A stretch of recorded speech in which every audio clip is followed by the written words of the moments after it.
Hello, everyone. Today, we'll be looking at an unusual news story titled University Application Cancelled by Prankster. Imagine working hard to get into university, only to find out your application was cancelled without your knowledge. That's exactly what happened to a South Korean student when a prankster secretly accessed his admission account and withdrew his application. While the situation was ultimately resolved, this story raises important questions about pranks, personal boundaries, and impulsive behavior. Let's break it down together. Before diving into the details, let's take a step back. Pranks can be lighthearted and fun, but sometimes they cross the line into something harmful. Have you ever experienced or witnessed a prank that went too far? Sometimes what starts as a joke can have unexpected consequences. Let's explore this idea further. Pranks have been part of human culture for centuries, from simple childhood jokes to elaborate YouTube stunts. But why do people enjoy them? Some believe pranks bring laughter and create memorable experiences, while others see them as a way to challenge social norms. However, there's also a darker side. Some pranks stem from jealousy, boredom, or even a desire to humiliate others.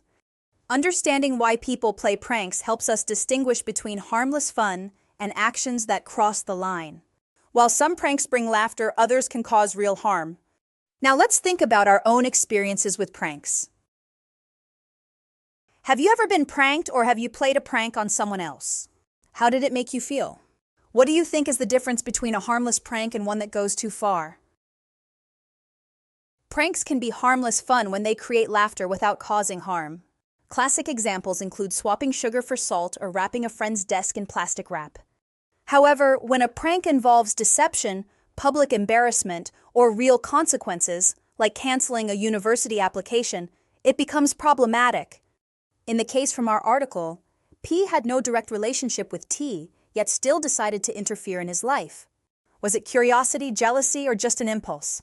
We may never know, but this incident shows how a simple prank can lead to legal and ethical dilemmas. So where do we draw the line? A joke between friends may be fine, but when it affects someone's future, it's no longer just a prank. It's a serious violation of trust. Now, to understand this article better, we need to familiarize ourselves with key vocabulary. We'll define each word, look at it in context, and go over example sentences. Let's begin! Let's start with our first word, prankster. It is someone who plays practical jokes on others. The word comes from prank, meaning a trick or joke, combined with gangster to suggest a mischievous personality.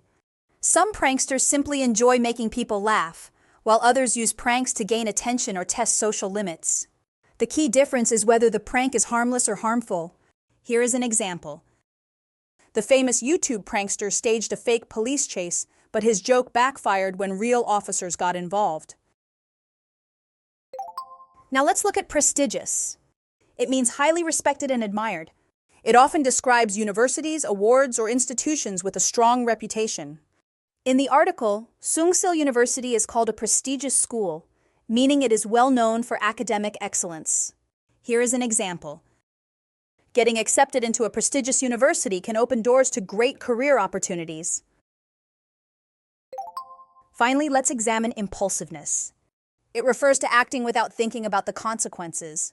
It's the tendency to do something suddenly, often based on emotion rather than careful thought.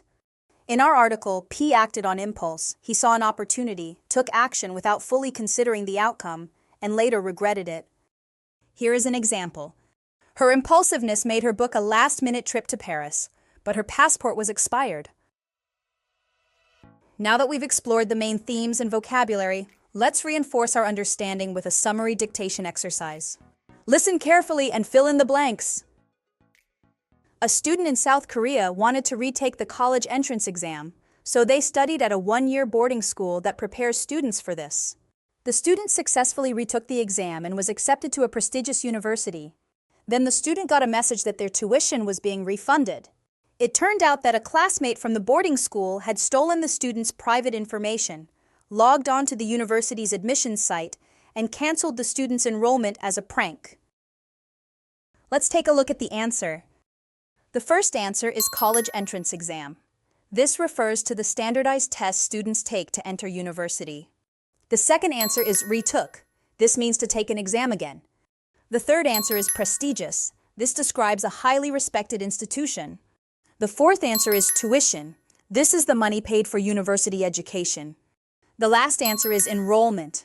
This refers to the official process of registering as a student at a university. Well done! Today we explored the psychology of pranks, their potential consequences, and key vocabulary from our article. Before we go, let's reflect on this. Considering the circumstances, do you think that P should be arrested? Why or why not? Should legal consequences apply to pranksters when their actions have real-life consequences? Next time we'll review some of these ideas in more depth. Until then, keep reading, keep thinking, and see you in our next session.